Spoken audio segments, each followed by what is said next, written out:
Hi.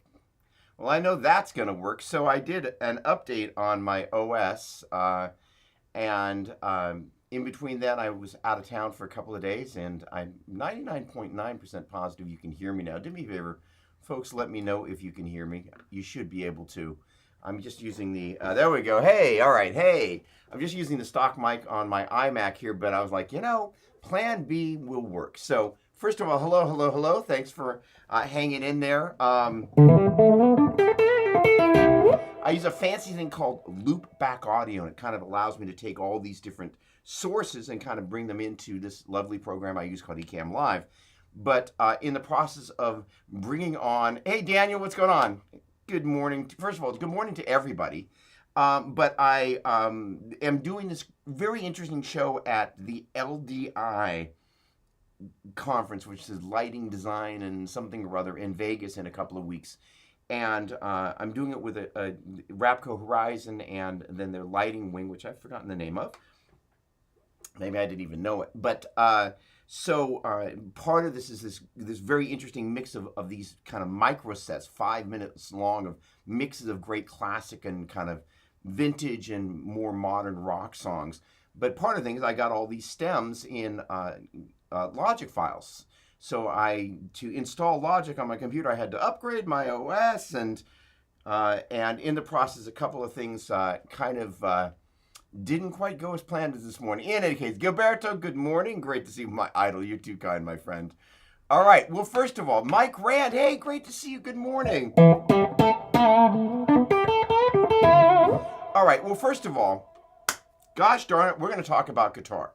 So I would love it if anybody who was so daring would tell me what the thing that they're worst at, that they wish they weren't the worst at with guitar, and how they could make it better. The reason being, first of all, I was in Carmel for a couple of days with my wife of, on Monday, 19 years, spending a little bit of time kind of recharging, but I also brought a guitar with me.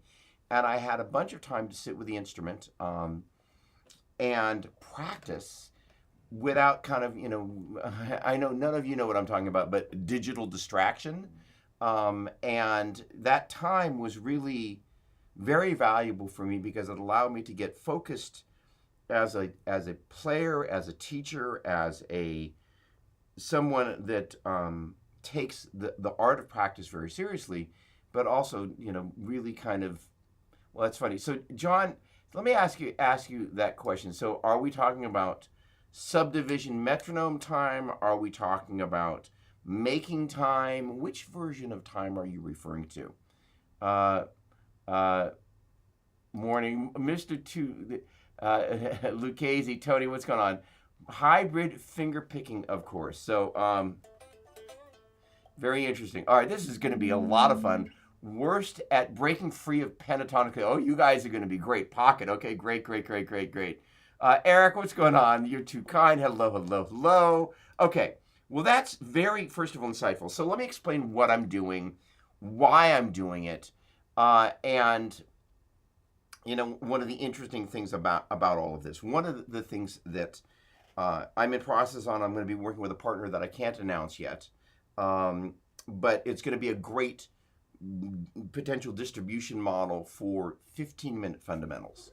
And the concept is that in 15 minutes you can run through all the important fundamentals you'd want to have underneath your fingertips. There is going to be some attention paid to time because it's spent with the metronome. But this particular course, unfortunately, John, is not going to really be focused that much on groove per se. But that's always really, really good to know because, that the groove and time dimension of all of this is super important. I will speak to the fact that one of the important things that we all should know, and I've got to figure out what component I'm going to have in there, is that just in case you don't, having the language of rhythm on your tongue is an important part. That is to say, if we're in 4/4 time and we're 1, 2, 3, 4, quarter, 2, 3, 4, eighth and 2 and 3 and 4 and eighth note triplet 1, 2, 3, 2, 2, 3, 3, 2, 3, 4, 2, 3, and 16th notes 1 E and a 2 E and a 3 E and a 4 E and a. Generally speaking, with the exception of maybe 1, 2, 3, 4 and 1, 2, 3, 4. Just about everything you're going to play is either going to be a quarter note, 1, 2, 3, 4, an eighth note, 1 and 2 and 3 and 4, and an eighth note triplet, 1, 2, 3, 2, 2, 3, 3, 2, 3, 4, 2, 3, or 16th note, 1 E and a 2 E and a 3. Sorry, those weren't very good 16th notes. 1 E and a 2 E and a 3 E and a 4 E and a slippery little sucker. And the idea of having that language and that clarity about what you're playing is important. And a simple way to do that would literally just be do a measure of quarter notes, measure of eighth notes, measure of eighth note triplet, and 16 notes, as in 1, 2, 3, 4, 1 and 2 and 3 and 4 and 1, 2, 3, 2, 2, 3, 3, 2, 3, 4, 2, 3, 1 E and a 2 E and a 3 E and a 4 E and a. And if you want to get really adventurous, 1, 2 and 3, 2, 3, 4 E and a, where I just did one beat of quarter notes, one beat of eighth notes, one beat of eighth note triplets, and one beat of 16th notes. And just get comfortable with switching those gears.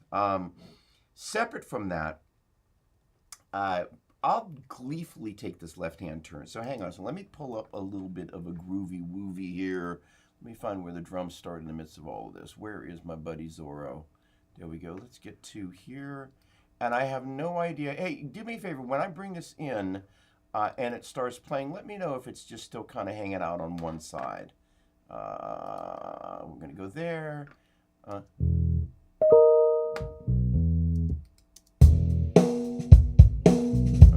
So, how about 38?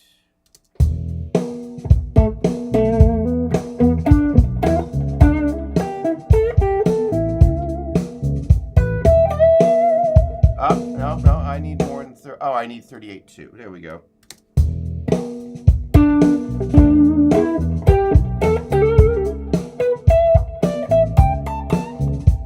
No, that is a longer cycle than that. Give me 42. 2. There we go.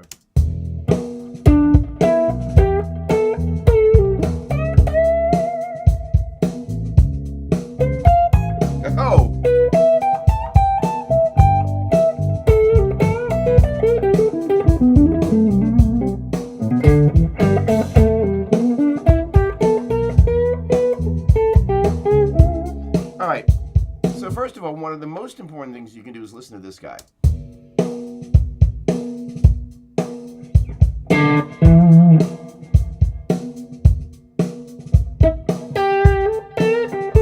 In terms of groove, that snare is going to be a little bit back.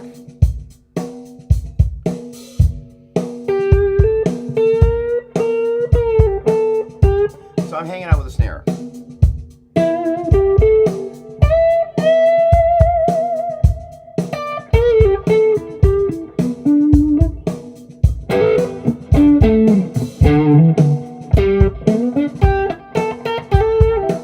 As I'm playing lead, but the same thing will hold true.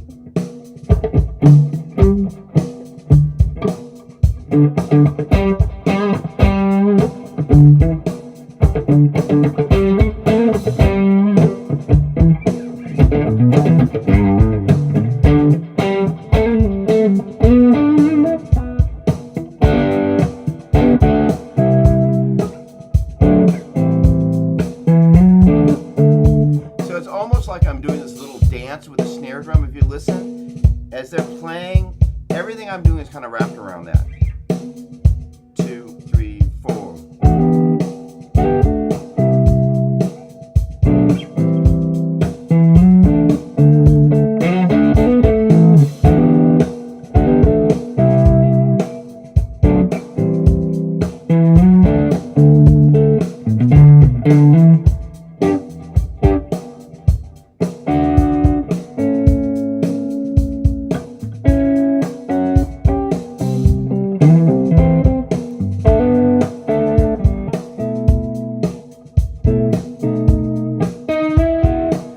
Something that makes sense to kind of grab a hold of and kind of ride with is really important. There's not a lot of information about what that is and how to do that, but that's a really, really important part of knowing where to listen in the mix, because, you know, there's the bass player, there's the kick drum, but that snare drum is really kind of where the grooviness is happening in the groove. The other thing is the hi-hat is another place. Let's just say we were playing something that was a little funkier, and there's a little on the hi-hat is more of a kind of straight kind of 1E and a 2E and or maybe a little bit of swing in there. That's going to inform kind of what you're going to do with the right hand. And so kind of knowing with different types of grooves and different types of things, am I going to need to pay attention to what's happening with the hi-hat?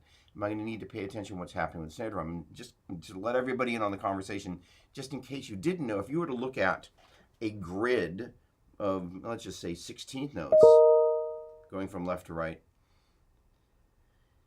generally the kick drum, bass drum, will fall right on the grid. Snare drum will be, see, I'm going from left to right, will be after, and the hi-hat will be kind of this variation of different things depending on how they're feeling the time.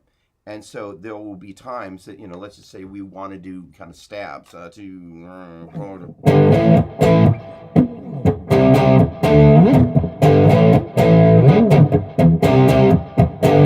right with the kick drum. So gosh, who in the world is wanting to reach me so much? Let me lose those notifications. Go bye-bye. You right now. Bye. Thank you. Sorry about that. And so the idea of listening to what type of groove you're playing and then what instrument inside the drum set you want to attach your rhythm to is a really important thing. There's not a lot of talk about that. Face melting time, Eric. Mike, weakness. Playing Stradic. Okay, oh, wow. Okay, hold on. This is great. Bobby Valdez. First of all, thank you for bearing your solos with me. Weakness. Playing strong melodic lines up tempo as in extended solos. Let me just kind of read through here and let me just kind of riff on this simultaneously. Sweep picking and whammy bar, but I have a DVD I'm going to break out over the holidays to work on. I wonder who did a DVD on whammy bar. Boy, that's like half a point. Face melting time. Okay. Good morning, Mark. What's happening? Just in case you, it's in Sarah. Good. Mark, just in case you missed it, we're asking what people's weakness is or weaknesses are. Kevin, you're too kind. Awesome, Eric. Zach, hello from Venice. Zach, again, what are the weaknesses? All right. So in terms of strong melodic lines, up tempo. So one of there are some interesting factors. I'm going to use. You might have heard this song.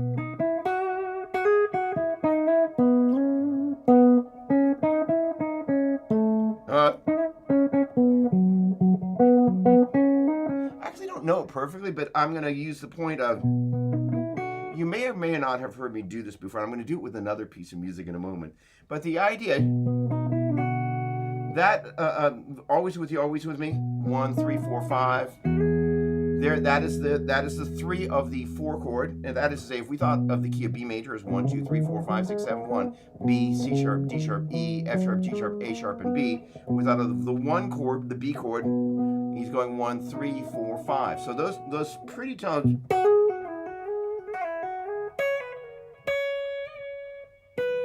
Resolution points, and the other notes make it so when you get to the resolution tones,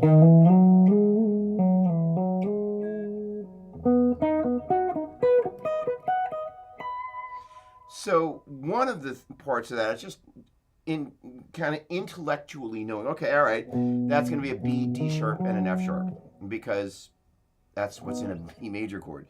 So if we know B, D sharp, and F sharp are my target tones, let's just say,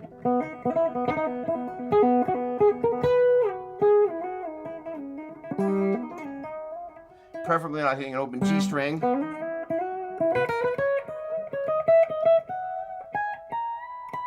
So again, we're aiming for our B, our B, D sharp, and E, and B, D sharp, and F sharp.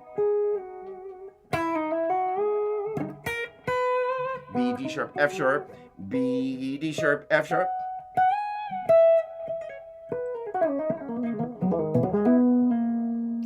And also beginning to hear the sound of when you're near a B. Recognize the sound of the 1, 3, and 5.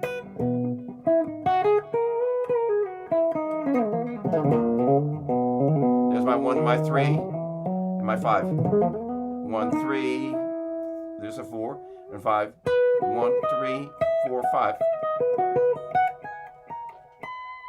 And so once you kind of get comfortable with knowing that it's a 1, 3, and 5, you know it's a B, D sharp, and F sharp, and there's here, what, the Saints?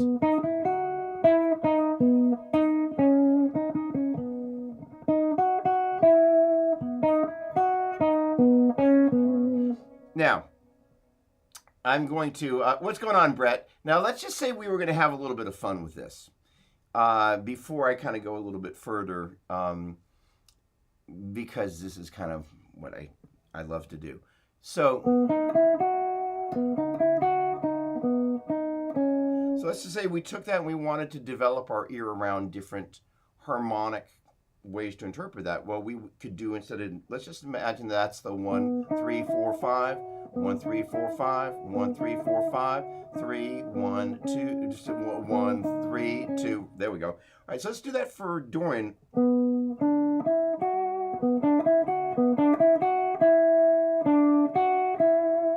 All right, let's do it for Phrygian. It's gonna be the same. Let's do it for Lydian.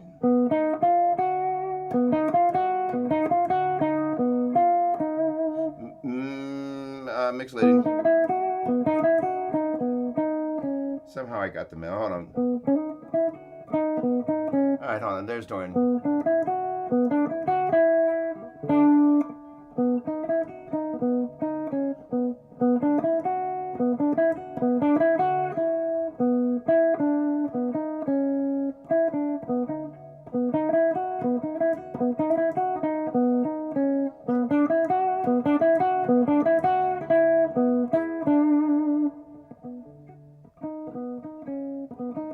All right, so the idea is you permutate your idea, and then you kind of make sense of what it is before you start trying to mess with it. That is, say we're going 1, 3, 4, 5, 1, 3, 4, 5, 1, 3, 4, 5, 3, 1, 3, 2. So then 1, flat 3, 4, 5, 1, flat 3, 4, 5, 1, flat 3, 4, 5, flat 3, 1, flat 3, 2. Then Phrygian, 1, flat 3, 4, 5, 1, flat 3, 4, 5, 1, flat 3, 4, 5, flat 3, 1, flat 3, flat 2. Lydian 1 3 sharp 4 5, 1 3 sharp 4 5, 1 3 sharp 4 5, 3 1 3 2. Mixed Lydian 1 3 4 5, 1 3 4 5, 1 3 4 5, 3 1 3 2. Minor 1 flat 3 4 5, 1 flat 3 4 5, 1 flat 3 4 5, flat 3 1 flat 3 2. Locrian 1 flat 3 4 flat 5, 1 flat 3 4 flat 5, 1 flat 3 4 flat 5, 4 flat 3 1 flat 3 flat 2. And the interesting thing of how I kind of got to all that craziness was as follows: was I was working. Sorry.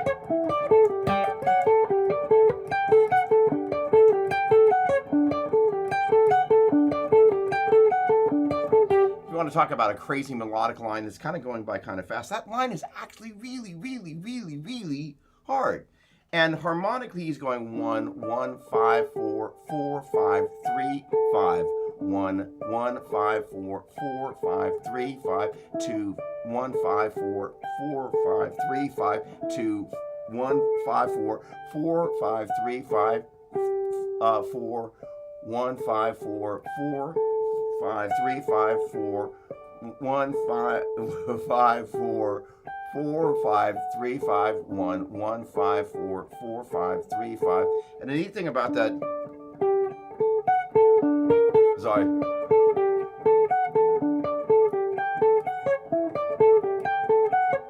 Oh, come on. There we go.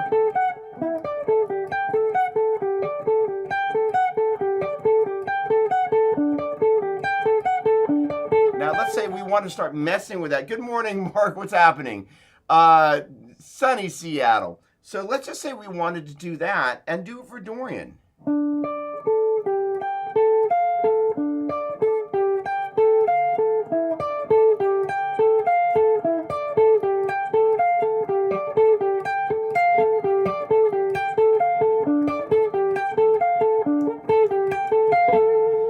Bring the Ibanez back. That's an Ibanez fan right there. Or what about Phrygian?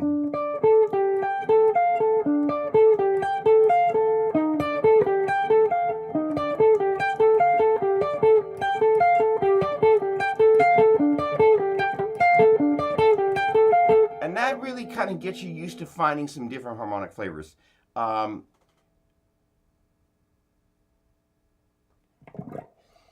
Brett, I'm seeing you. If I bring this in, let's see. Maybe that's like a quarter of a font there in terms of a point size. So let me head back up here and get back to some of your specific points. First of all, John, that pocket thing, knowing what to listen for as you're trying to what to grab onto, super important. Melodic lines up to tempo. So Bobby, this little bit of business right here, one of the things I would suggest would be to take, first of all,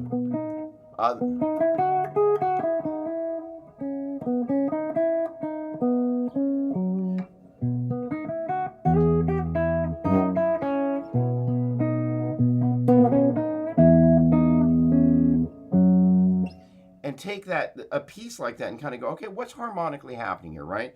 1 3 4 5 3 2 1 6 flat 7 1 1 3 1 1 2 3, and that's the octave 1 7 6, another octave of the one I'm talking about. That guy right there, that's the 1 of the 4 chord, 1 7 6, and that's the 1 of the 5 chord. That's the 5, 1 of the 1 chord, 2, sorry, that's, no, that's a 6.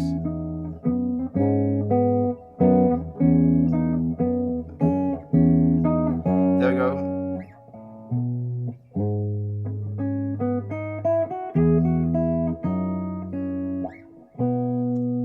Tearing that up in the worst way. The idea is just kind of hearing where the notes are functioning as in the midst of.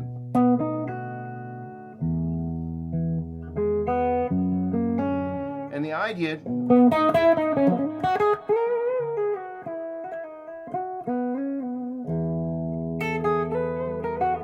that's going to be an A sharp there.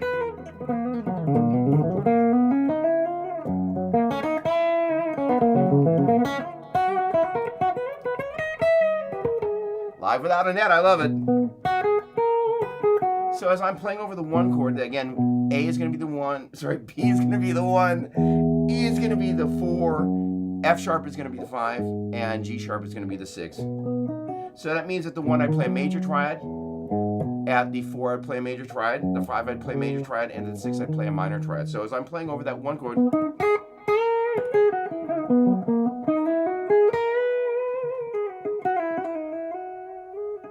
doing something to set myself up so I can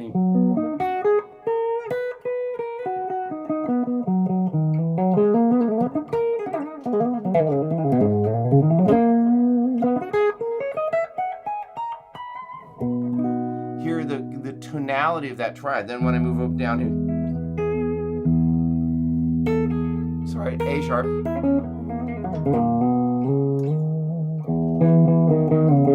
So we're listening for the E, G sharp, and B as the tones. Make sure we don't play an A, but we play an A sharp there for the sharp four.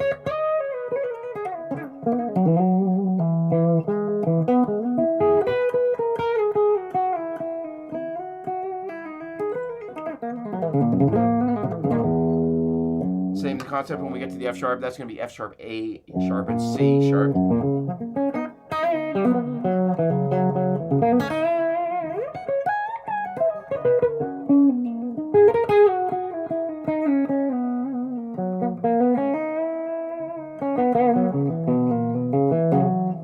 And when it goes to the 6th chord, that's going to be G sharp minor, G sharp, B, and D sharp.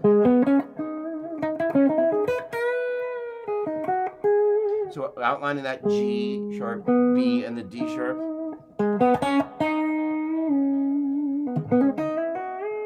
Then as you solo,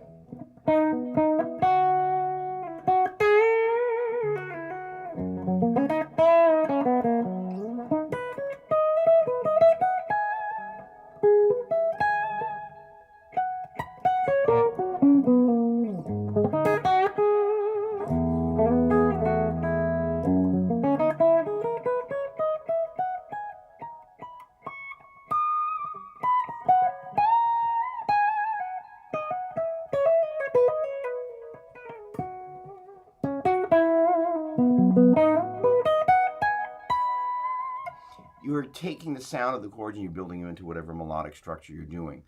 And I think that's something that, again, probably doesn't get talked a lot about, but it's really kind of, how do you kind of make it so you know, this is one of the biggest problems. People, I think somebody said this,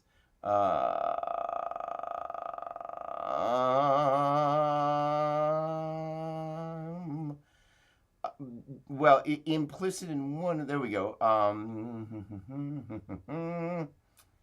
not seeing it, but it was implicit in kind of the idea of how do we make it sound like we're not just running scales, but rather we're playing something that is melodically intertwined.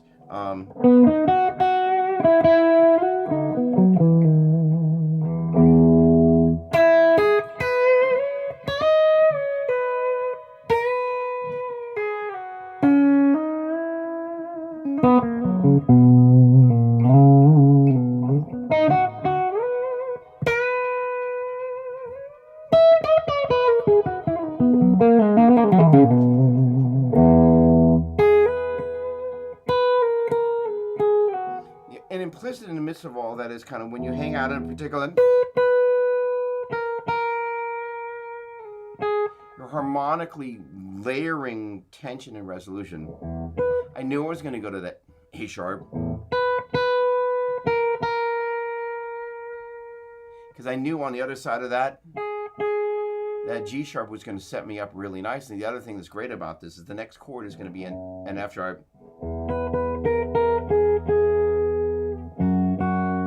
So you're using this tension and release and kind of toying with which notes you know are the chord tones and which ones aren't. And that's both intellectually and harmonically, you can kind of go.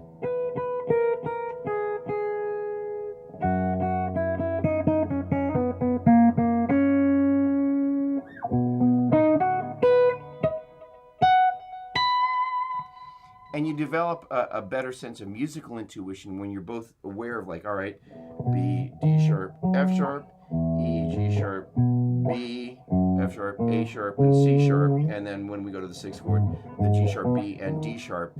Both knowing the note names and also kind of being able to kind of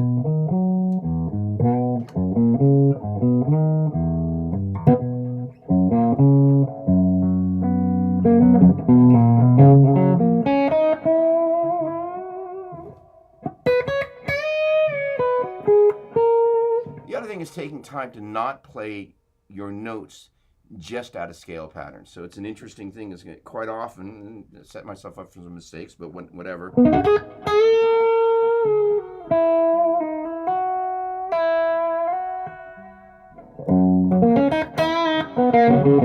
And there will be times I'll purposely kind of go out of playing out of, if you will, this is kind of, you saw an F sharp major bar chord.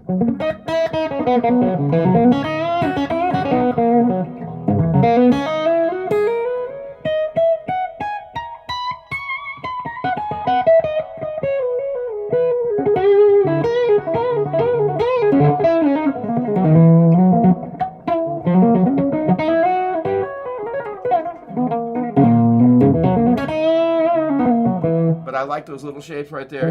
I also like take a little boxies. Quite often as I play that sort of stuff, oh, sorry.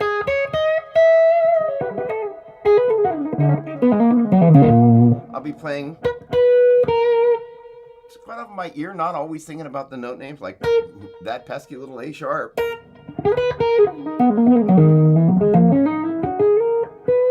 Because ultimately what you're then doing is you're working with your sense of touch.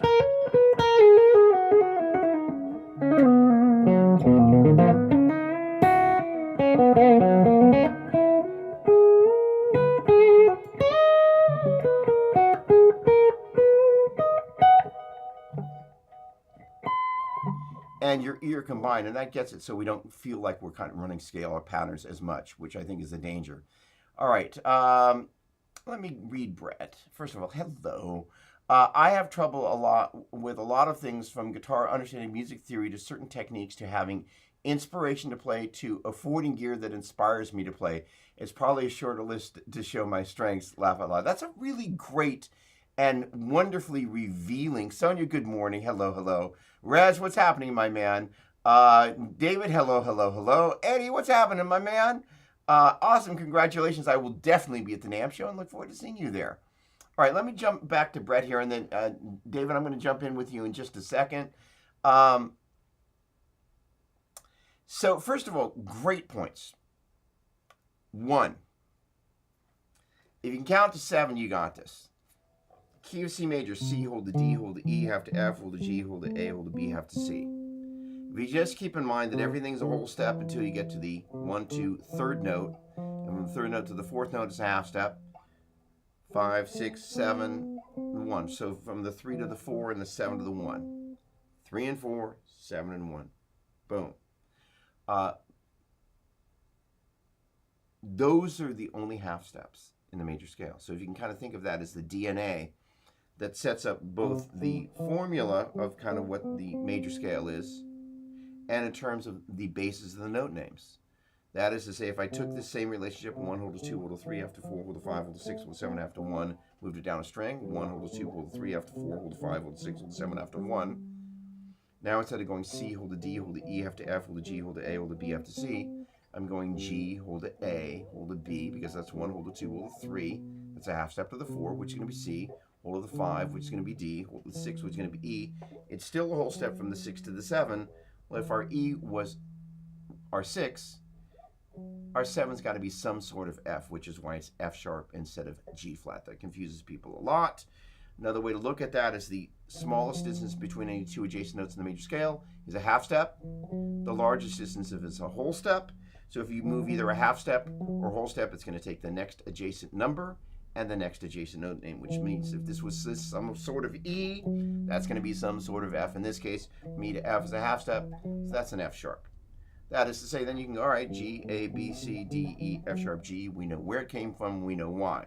If we started that off of its second degree, that is to say, instead of going G, A, B, C, D, E, F sharp, G, we went A, B, C, D, E, F sharp, G, A, but we went A, B, C, D, E, F sharp, G, A, B, C, D, E, F sharp, G, A, G, F sharp, E, D, C, B, A, G, F sharp, E, D, C, B, A.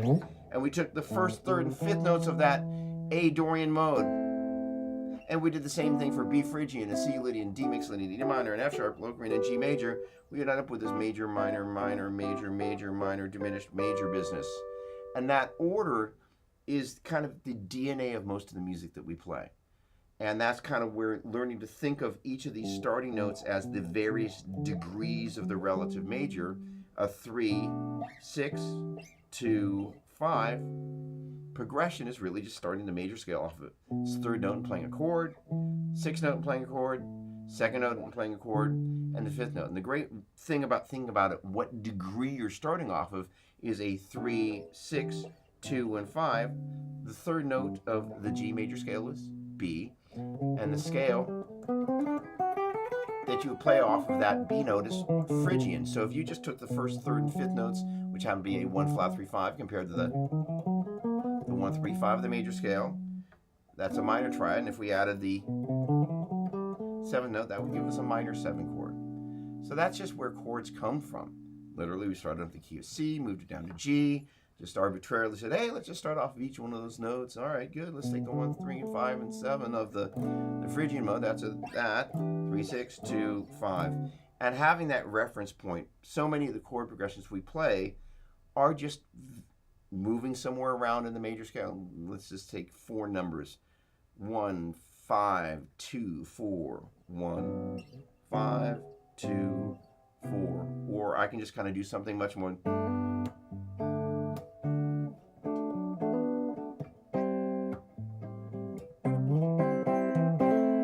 It's literally 1, 5, 2, 4, and I just add some decoration. There, at the 1 you play a major triad, the 5 you play a major triad, the 2 you play a minor triad, the 4 you play a major triad.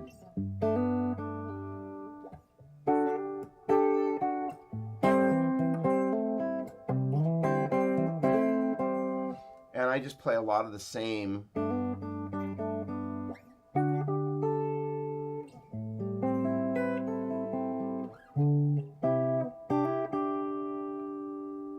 types of decoration. So that's kind of taking major triads, and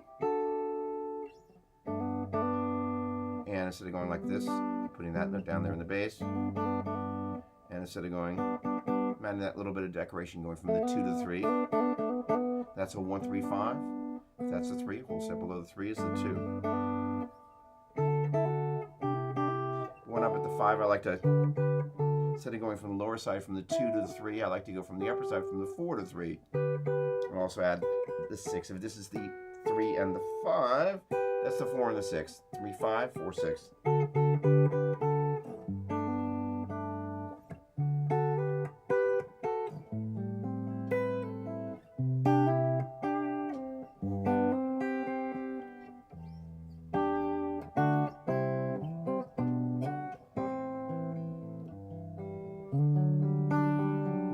Little modulation.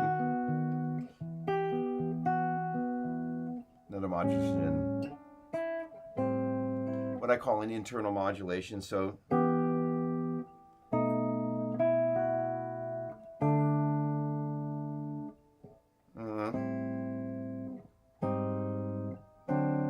that's say I was kind of going here from this chord. That's the 2 chord, G A. Play this little kind of cute little walking guy on my way down to the G. A flat, D, back to G. Just these cute little things.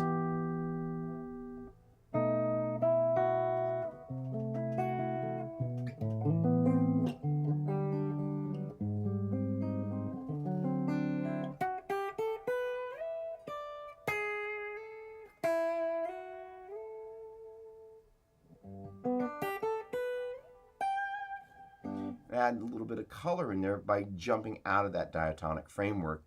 And, you know, the thing is I have a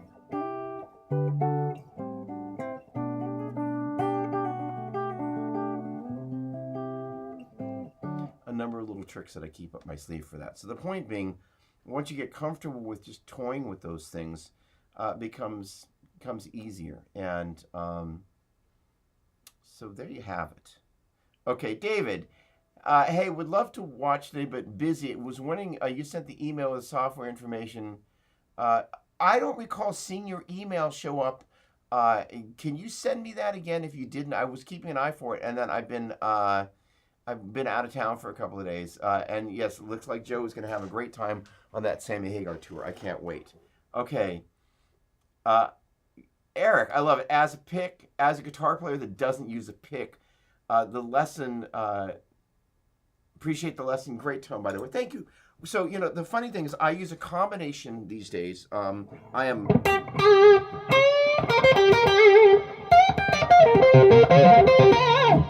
of working with the pick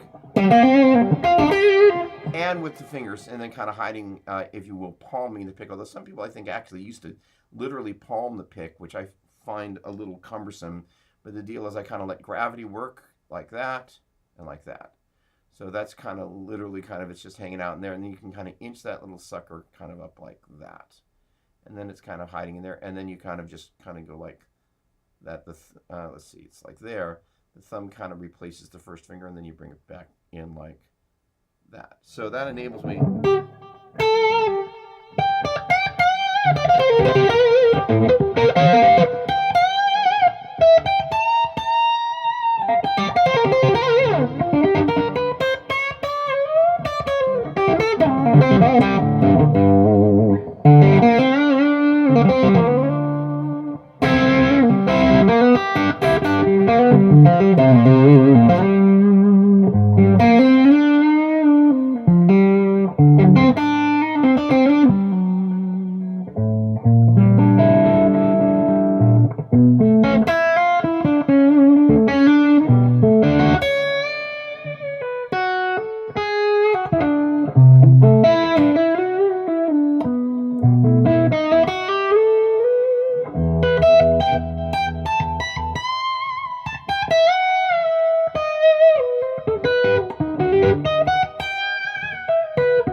One thing you might work on is just, in this case, an E minor pentatonic.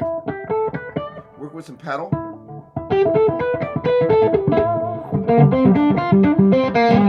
I'll take the minor pentatonic at G there.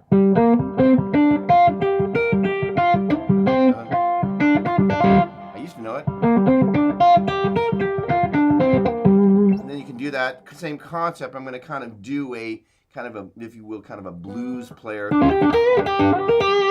where when and where possible you won't use the pinky.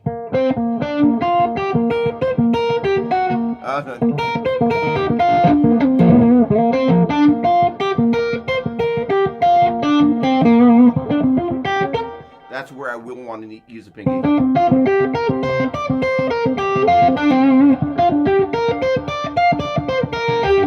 That is, say, places where you would have to jump up a fret to get your pedal, and the other notes is where I will integrate the pinky on this stuff.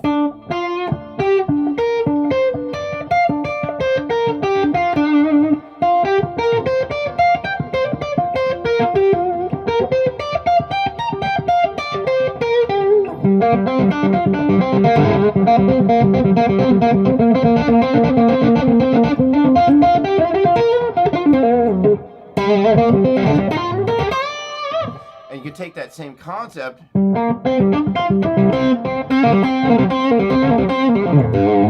kind of begin to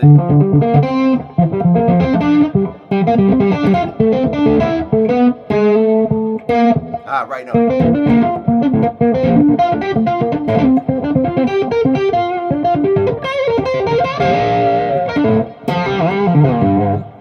And just begin to mess around and find different places to play it. Don't be afraid of making mistakes. Clearly, I'm not. Maybe I should be. But that's kind of how you begin to build different pathways, so you get out of the block of playing the A minor pentatonic ad nauseum.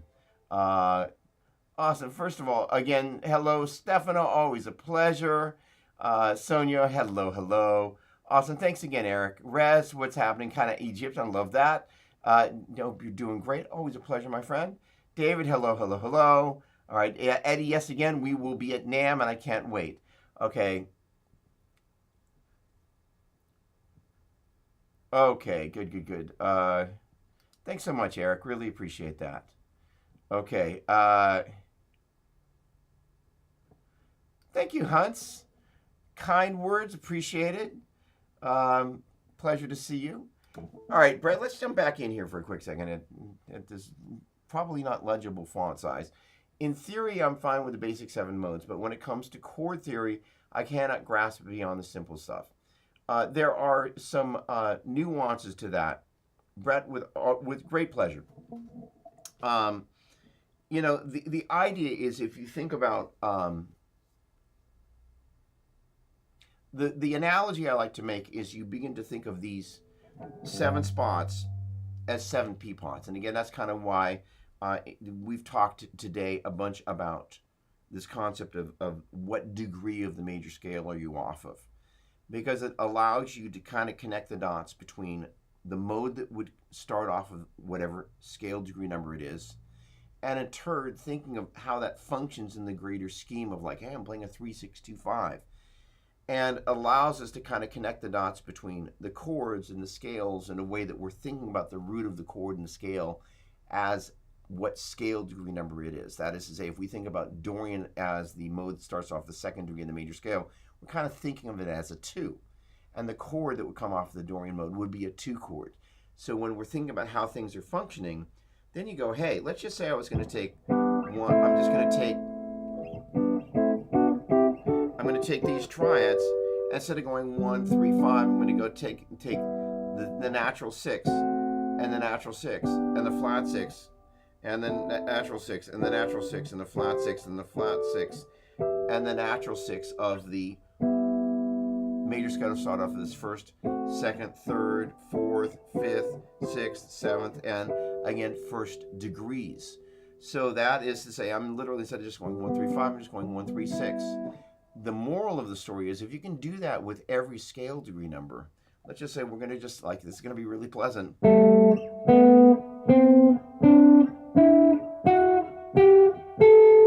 And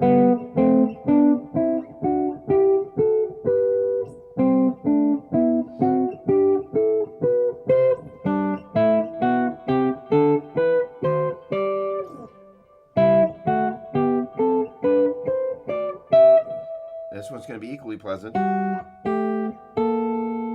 I playing the right thing? No, I'm not. Sorry. I actually know where the Phrygian mode starts.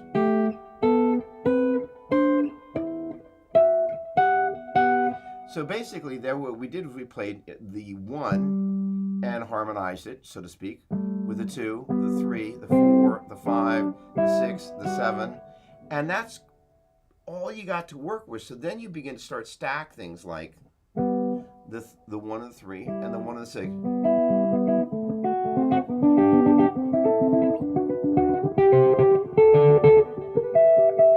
And instead of playing it kind of so tight, you can then kind of go 1, 3, 6. So I'm basically going, hey, my 1 mode has a natural 3, 2, flat 3, flat 3, natural 3, natural 3, flat 3, flat 3, natural 3. And that literally just kind of, the other thing about this, there's a harmonic side of it.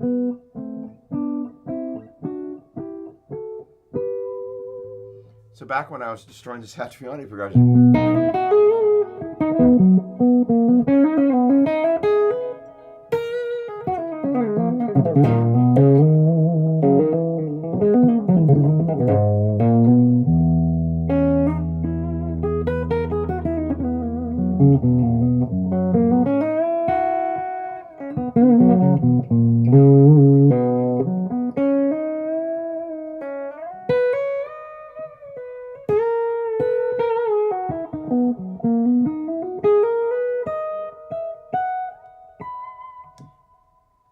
getting the sound of that,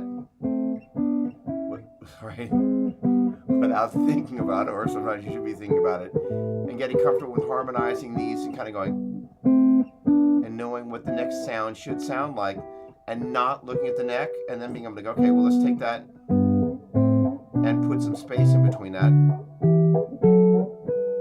And now what we're going to do,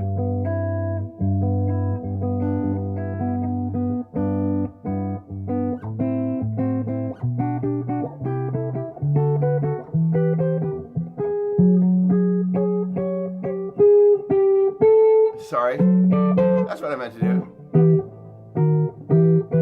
Somebody out there is laughing at me. So I'm basically going 1, 3, and going to the 5, and adding the 6. That's a 1, flat 3, 5, natural 6, 1, flat 3, 5, flat 6, 1, 3, 5, 6, 1, 3, 5, 6, 1, flat 3, 5, flat 6, 1, flat 3, flat 5, and flat 6.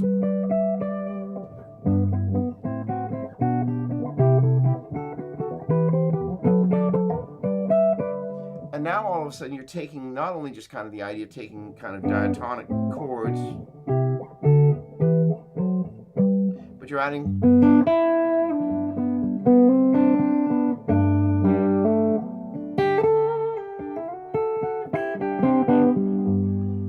that color to them, and what I like to refer to as decoration.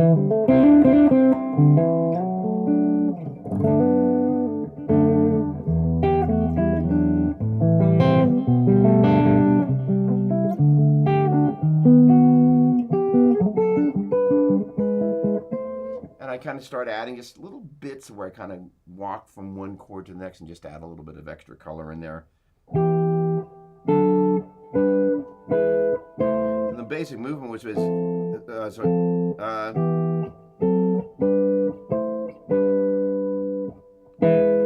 just add that little chord in there.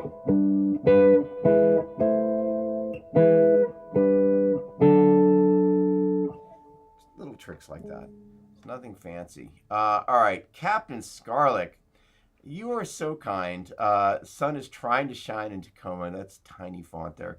Good morning, Mel and Gear Whisperer. That is one of the most affectionate things anybody's ever said. All right, let me make sure I didn't miss anybody in the midst of all of this. And by the way, I have to get out of here at 10:30. I got to take the wife somewhere. So let me, right. That's right. I missed Mike Rand. He was asking about sweep picking.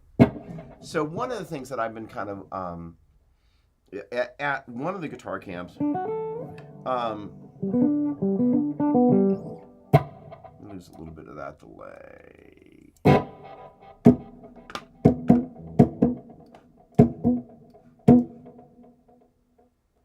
You go bye-bye. There we go. One of the things that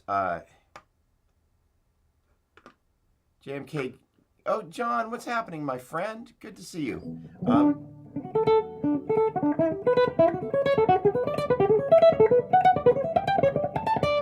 That I think is really important that a lot of people don't do, and I know that, Mike, in whatever time we spent talking about arpeggios, I'm nearly positive we would have talked about the diatonic relationship of, again, in terms of thinking about the major scale, started off of it's 7 degrees, and then thinking about, hey, if I'm starting off the 2nd degree, that's referred to as the Dorian mode. And if I took the 1, 3, and 5 of the Dorian mode compared to the 1, 3, 5 of the major scale, it would be a 1, flat, 3, 5. Collectively, that gives us major, minor, minor, major, major, minor, diminished, major. So you're working through.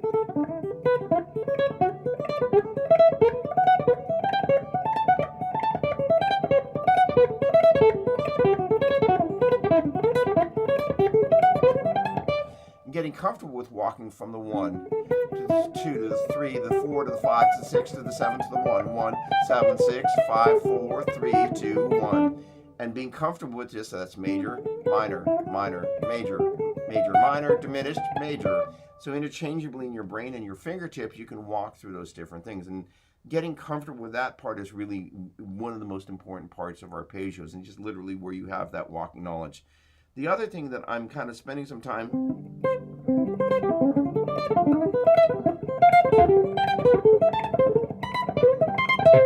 is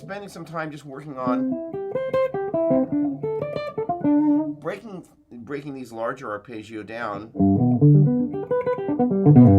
into smaller bits. So that right there is just kind of, if you will, an E form arpeggio. So if you just took a little bit of time and just focused on,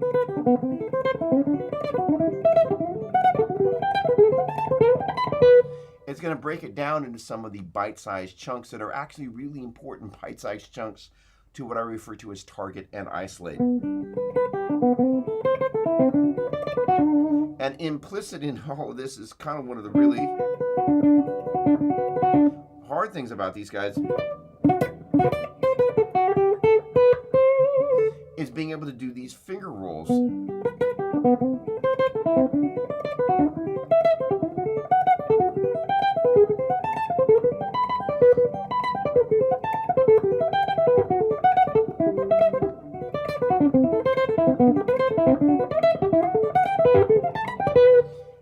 And that's basically just taking the root is on the high E string, and I'm going basically 3, 5, 1, 3. Flat 3, 5, 1, flat 3. Same thing for so that's 1, 2, 3, 4, 5, 6, 7, 1. Again, thinking about the major scale, and it's 1, 2, 3, 4, 5, 6, 7 degrees. That's major off the first degree. Minor off the second degree. Minor off the third degree. 4 is major. 5 is major. 6 is minor. And the pesky 7 is diminished. And then back to the major. So anybody that's out there going, what shape is that? If you took your first and second fingers and played them at the 4th and 3rd strings, the 4th and 3rd frets on the 3rd and 2nd string, I'm just kind of not there 100% with my mouth, but I know what I'm thinking. So basically, I'm just playing a major 3rd there. And this guy right here, I should say, I'm playing the 3 and the 5, which is a major 3rd. That kind of, if you think about a major triad,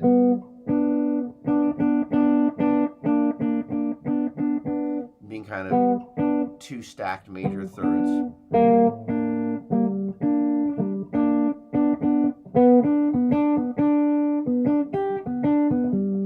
All right.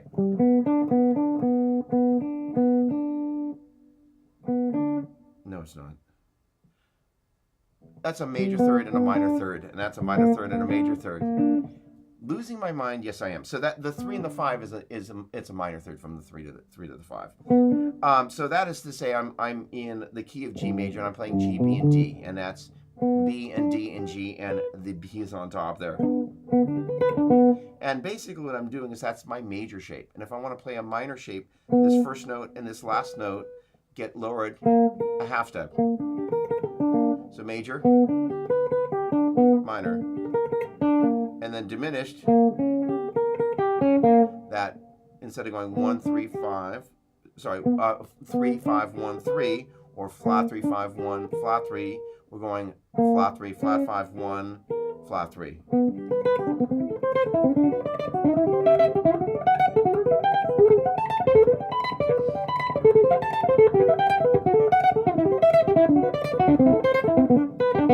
I'm just sweeping down, adding an upstroke, adding downstroke, and sweeping back.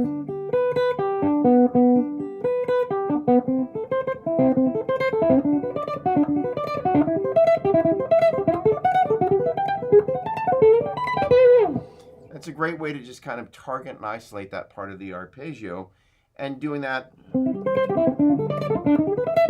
for all these different arpeggios. And there I'm basically going,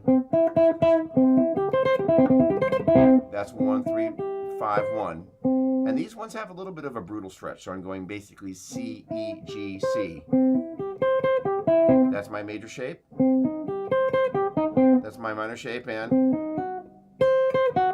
there's my diminished shape. So that's basically for the major, I'm going at the 5th fret, second finger bars. First finger at the 3rd fret, pinky at the 8th fret. Minor, it's going to go 3, 2, 1 in terms of finger numbers at the 5, 4, and 3 frets. Pinky up at the 8th fret. And then for the diminished, that first finger stretches out to the 2nd fret. So in terms of fret numbers, we're going 5, 4, 2, 8.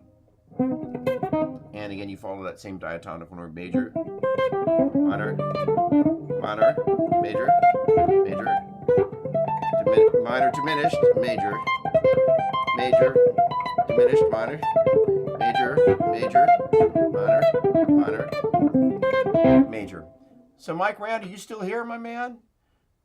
Maybe, maybe not. In any case, even if you're not, for all the arpeggio-loving fanatics out there, that's a great way to get there. And then we also have these guys.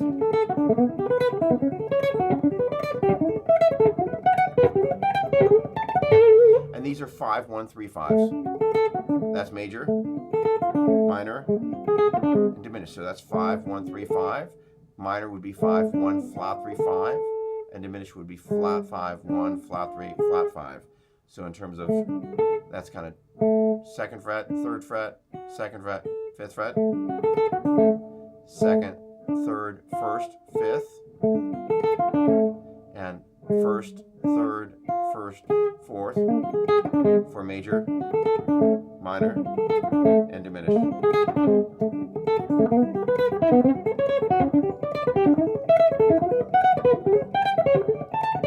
And those will keep you nice and entertained as you work through those arpeggios. Mary Poppins must have taught me.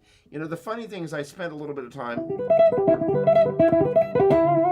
working on the pinky stuff, because what's kind of interesting is you begin to start moving these particular forms around.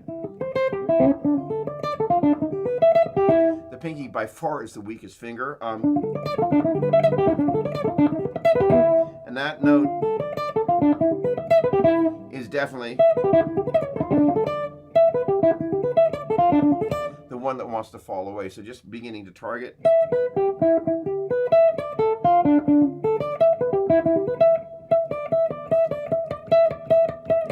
That little pinky movement is a big help. Did I lose everybody? Anybody? Questions, thoughts? Am I out of my mind? Most definitely.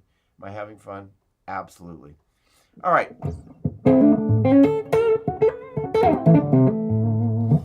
How to break out of the A minor pentatonic? What a great question.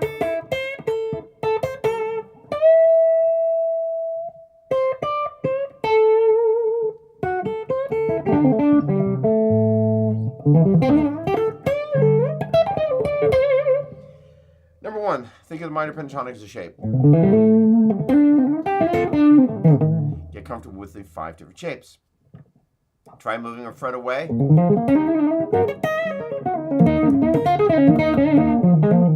Or fret, if we moved up, move down a fret.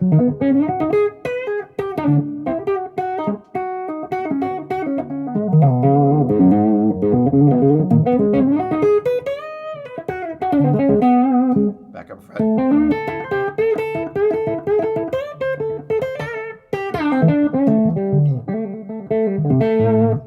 And get comfortable with that shape and being able to move around so you're not just always at the 5th fret, because we have a tendency to get stuck there. Then as you kind of begin to, let's move up to that 6th fret.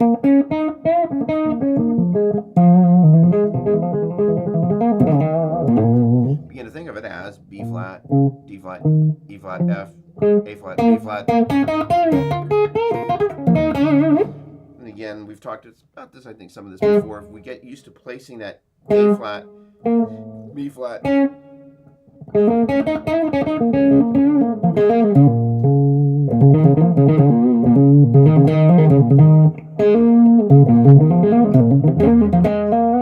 find that A flat elsewhere, A flat, B flat, D, and E flat, sorry, A flat, B flat, D flat, E flat, and we find an A flat, B flat, D flat, and E flat.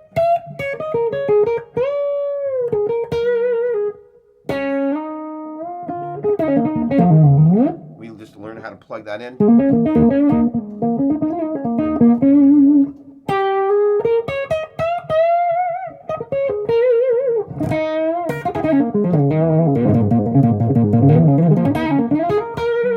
And we have the ability to get mobile around the different areas of the neck, and a key like B flat minor pentatonic, which honestly, because the open B string is darn unfriendly. Bradley, what's going on? What are some other scales and modes, specifically shapes, to target outside the pentatonic. Not so much pentatonic shapes in other keys.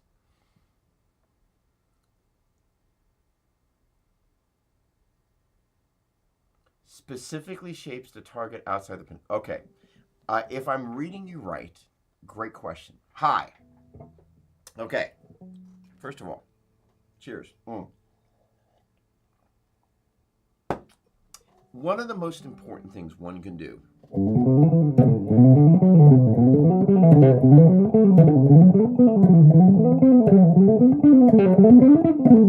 is see the bottom 6 notes of each of the 3 note string modes.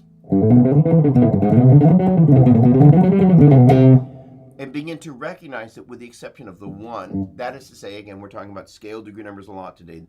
The mode that starts off the 1st and 5th scale degree numbers of the major scale, respectively, is the major and the mixed leading mode. No.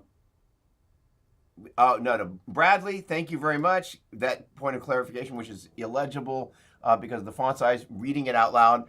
Obviously, there are tons, but I'm thoughts of transitioning away from being locked in the pentatonic. Don't worry, I'm all thumbs with the phone too. The short version of that is yes, if you're desperately just going, I'm so tired of being locked in the pentatonic box, this is a really integral way to be able to break out of that box. But with one really important kind of thing about all of this, one of the things that's great about the guitar, let's go to B flat pentatonic, just as the example.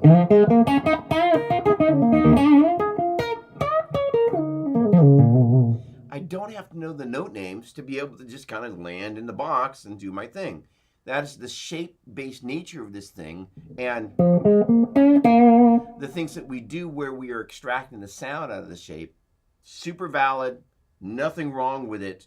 It's actually one of the great things about the guitars. It's actually one of the most important things about the guitar that we don't want to, as much as it's a trap, that is, say, we can hang out in B flat minor pentatonic.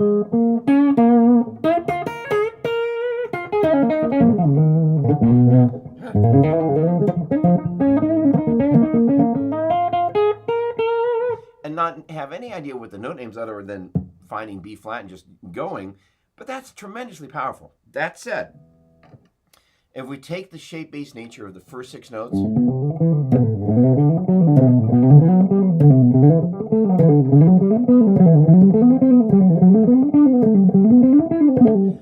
of the 3 note string modes, with the exception of the 1 mode, the major scale, and the 5 mode, the mixed Lydian mode, that is, say, the major scale start off its 1st degree, major, and start off its 5th degree. Mixed Lydian, those 2 modes share the same shape. Because if you look at the formula of the major scale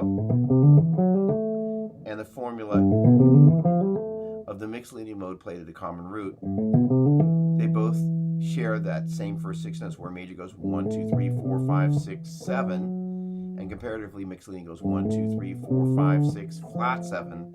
But aside from that, the Dorian mode and the Phrygian mode and the Lydian mode and the minor and the Locrian, the first 6 notes are all different. So as long as you're kind of aware of the fact that if you get to that shape, you're not going to know until you look at what's next door to that, whether you're playing the 1 or the 5. Now, this is where it gets really cool to answer your question.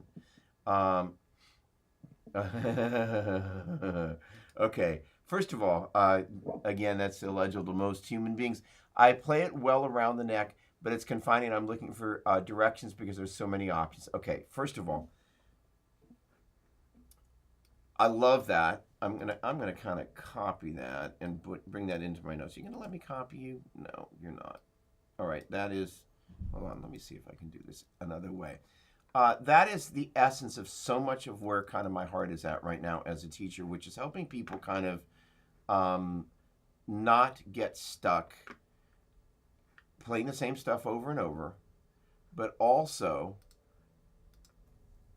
kind of go, well, okay, of all the stuff that's out there that I could do, there we go. Thank you, Bradley. Where do I start and why?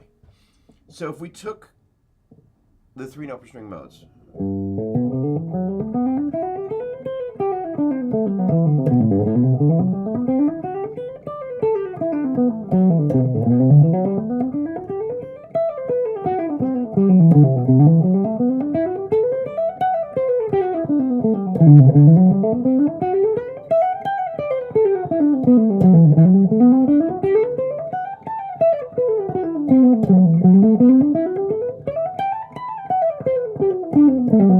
For each of the 7 modes, based off of each of the 7 degrees of the major scale, it would be major, Dorian, Phrygian, Lydian, mixed Lydian, minor, Locrian, and major. And the way people traditionally play those is, let's say we're in the key of A Dorian.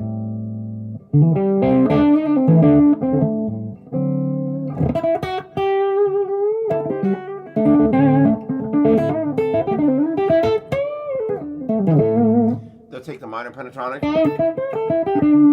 and they'll layer in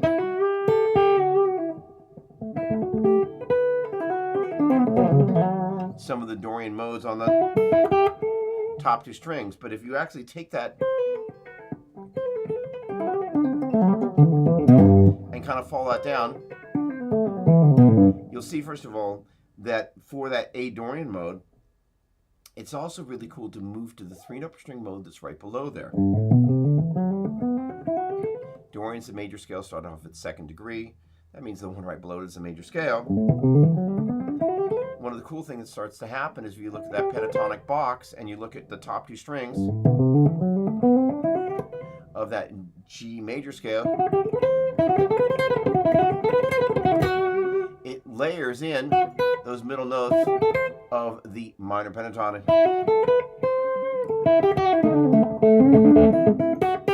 Thanks, Tom. Appreciate it. Now, that is a starting place, however, because we went, oh, wait a second. Doug was talking about that other than this shape for the major scale, which is the same as that one for the mixed Lydian, as we're relative to the key of G major, that shape is going to be a unique shape, which it means that above it will be another shape that is a unique shape. And then we kind of get to that common shape. Let's see, let me move a little bit more like this. That is to say, when we get to here, all of a sudden go, wait a second. That is, take my word for it, 1, 2, 3, 4, 5, 6. So that is the first 6 notes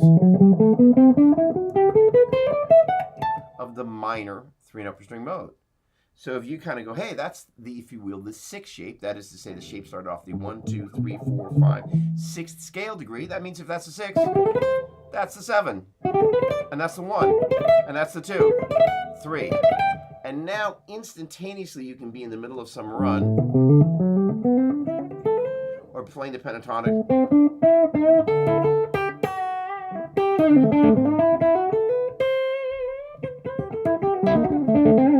And adding the Dorian notes in there, and all of a sudden, and get into a linear run that will take you out of that shape. And you can use that linear run to do a couple of things. Let's just say we're going to go, if this is 6, take my word for it, this is 7, 1, 2, 3, 4, 5, 6. And I can just come back down.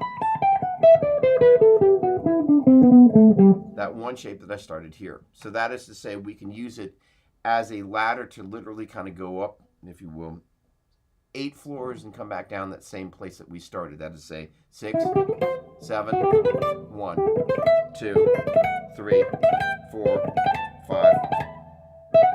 That's the 6.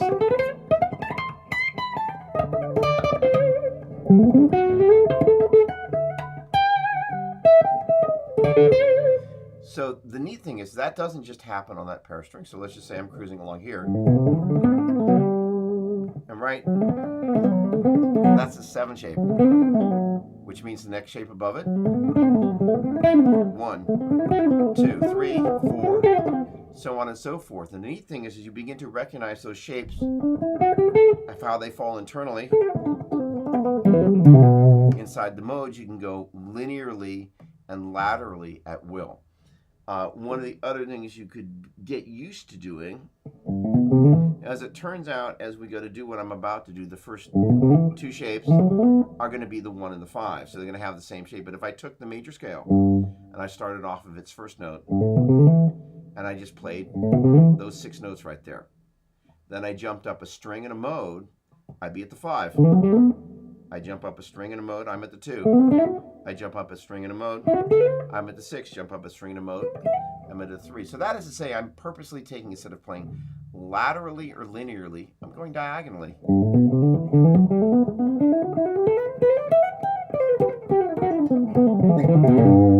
And it's just literally by getting comfortable with stacking these shapes. You can also do a little bit of math here and go, wait a second, so from 1 to 5, I'm just adding 4.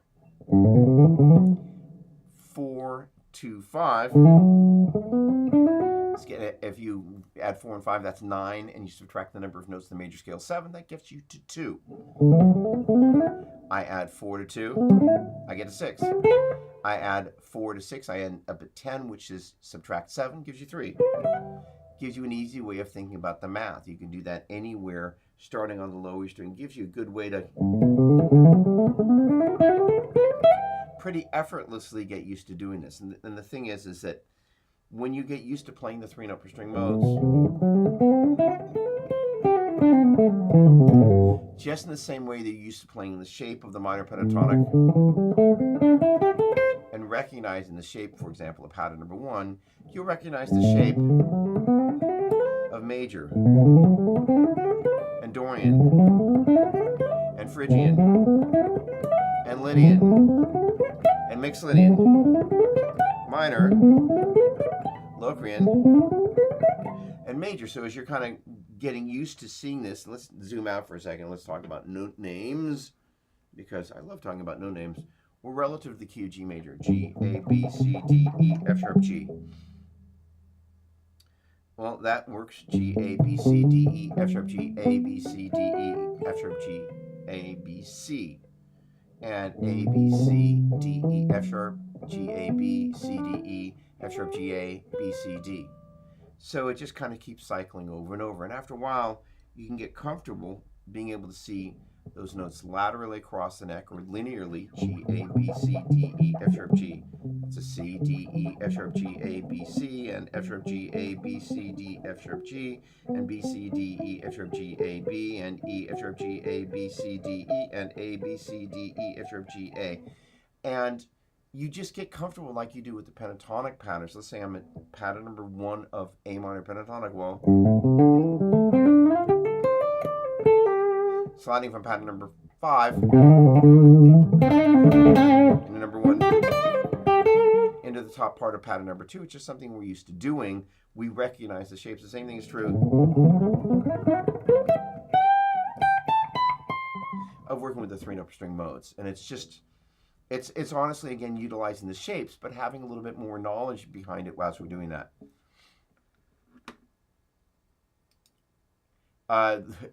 Illegible to most, but Bradley Edge. Sounds like a good target would be focusing on 3-note per string modes, then visualizing them laterally across the strings and to connect. Absolutely. Another thing that would be really, really, really, really, really, really valuable is getting comfortable, and that's why I like the key of G, because it's a great key to work in, because it just has 1 sharp. It's just F sharp, and just beginning to get comfortable with. And it takes a minute to, for most of us to get comfortable with it, but just going, all right, fine. G, A, B, C, D, E, F sharp, G, A, B, C, D, E, F sharp, G, A, B, C, C, B, A, G, F sharp, E, D, C, B, G, A, F sharp, E, D, C, B, A, G. And getting comfortable with the natural note names in this key. The reason being is then you can begin to recognize, all right, there's A, B, C, D, E, F sharp, G, A, B, C, D, E, F sharp, G, A, B, C, D. And when you begin to look at the neck, you not only see the shape, you can actually go, oh, that's F sharp, G, A, B, C, D. And you know the shape. You know that shape is the 7 shape, because if we start, we know that's the 7 shape, and we know the 7th note of the G, A, B, C, D, E, F sharp, 1, 2, 3, 4, 5, 6, 7. of the G major scale is that F sharp, then we know that F sharp we're doing the 7th, so that's F sharp, G, A, B, C, D. That is to say we play the shape. We know it starts off the 7. We know the 7 is F sharp. Then we know it's F sharp, G, A, B, C, D. And we then get really comfortable with that's F sharp, G, A, B, C, D. And that's probably G, A, B, C, D, E. And I don't know, A, B, C, D, E, F sharp, and B, C, D, E, F sharp, G, and C, D, E, F sharp, G, A. And after a while, you begin to look at the neck and you can really see that key laid out. There's a similar danger that you have with A minor pentatonic of getting really comfortable in that key, which is why it's good to work with different keys. But as a starting place, it really kind of gives you that visual guide. So again, that pentatonic,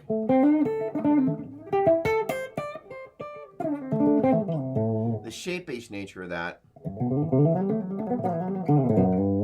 is true of the 3 and upper string modes, but then you kind of can begin to kind of go, okay, well, 1, 2, 3, 4, 5, 6. If I take the first 6 notes of Dorian mode and Phrygian and I move them over a comma root, this is 1, 2, 3, 4, 5, 6, 7, 1 of the major scale. If I start the Dorian there, that's 1, 2, flat 3, 4, 5, 6.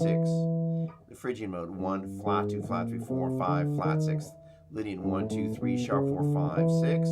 Mixed Lydian, 1, 2, 3, 4, 5, 6. Same first 6 notes. The 7 notes flat compared to the 7 note of the major scale. Minor is 1, 2, flat 3, 4, 5, flat 6. Locrian is 1, flat 2, flat 3, 4, flat 5, flat 6. So you also can begin to get comfortable with the formulas of these. So now we're thinking about the shape, the note names, and the formula / the numbers. And that enables us to kind of begin to have a number of different ways to approach this. Then ultimately, I'm going to play in the key of A minor.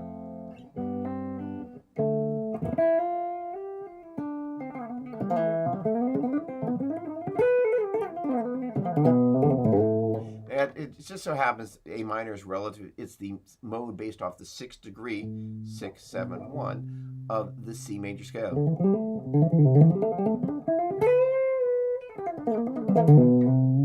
Which has no sharps or flats. But what I'm doing is playing purely by touch.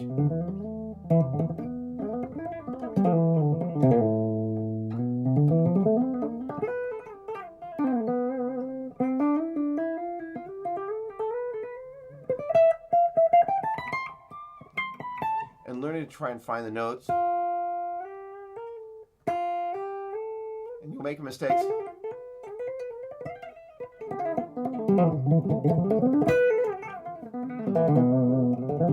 But the other things are going to begin to happen and go, oh, that shape. 7, 1, 2, 3. And you begin to kind of walk up. There's my 7, 1, 2, 7, 1, 2, 3. And I walk up. And I just kind of, by muscle memory, know if I'm at the 3 shape there, that as I walk up to the next ring, that's going to walk me into the 6 shape. I'm on that next ring. So as it works out, because the instrument's tuned in 4, so if you think about 3 and 6, you're just adding 3 to that. So 3 plus 3. I'm at the 3. That is, say, 7, 1, 2, 3. Add 3 to that. I'm at 6. 7, 1. Well, 1 plus 3 is going to be 4. Now on the second string, we have to take what we would have done elsewhere and we have to offset it by an extra fret. But we still use the same math and we're able to get there. So there's this underlying thing that's driving kind of the relationship of when you kind of begin to see stacked shapes. Separate from, I'm just going to play and memorize this. So that is to say, if I kind of started below here, I could kind of jump into the shape, and I know the sound and the feeling of the shape. That is to say, this guy right here being 1, as in the major scale, that shape right there is the 6.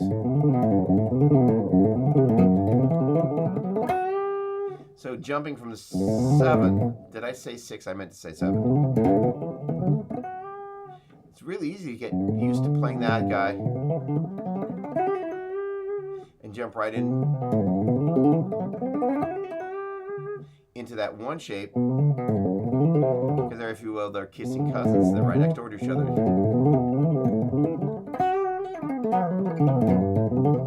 And you just get used to kind of learning to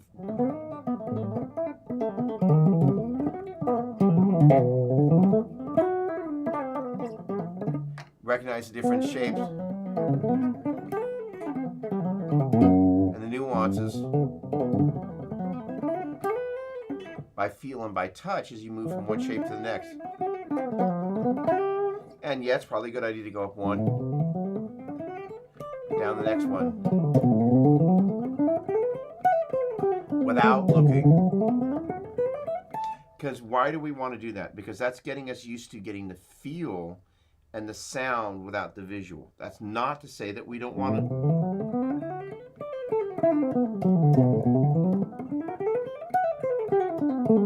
get the visual, kind of seeing that shape interconnecting with this shape as you go down. But the being able to hear and feel that by touch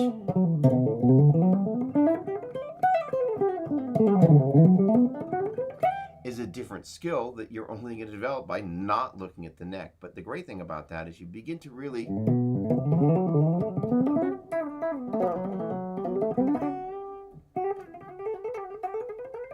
it's also one of the ways that you begin to break out of playing the same repetitive shapes and same repetitive patterns, because the same thing will happen again. Let's say, you know, that becomes our new favorite shape to play. Well, how do we break out of that? Well, I started to say look at the neck a different way, but sometimes it's actually really good to not, again, look at the neck. One of the other mistakes people make is they have a tendency to, everything's kind of an adjacent note, where every note, that is, say, that note right there, and I'm starting here, so I ended there. My next starting note was just a whole step away.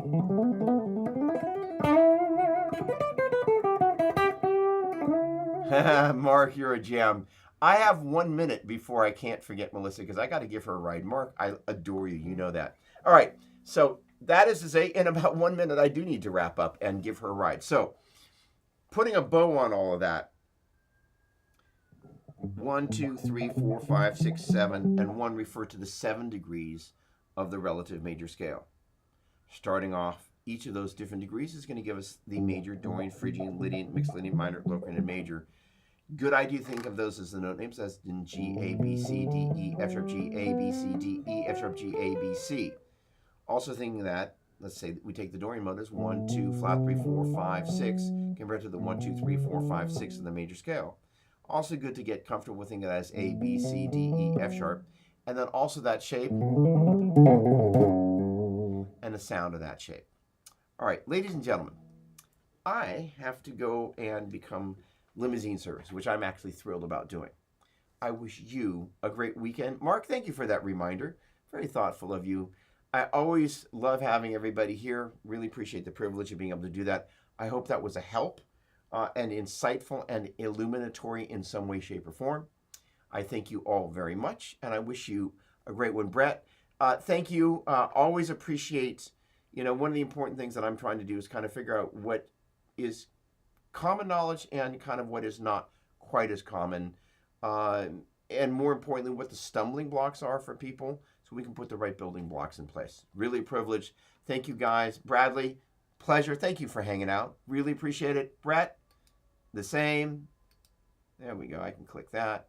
And Mark, thank you very much. Awesome. Tom, thank you, my friend. Always a pleasure. Make it a great one, and I look forward to seeing you next Saturday. Thanks again. Cheers.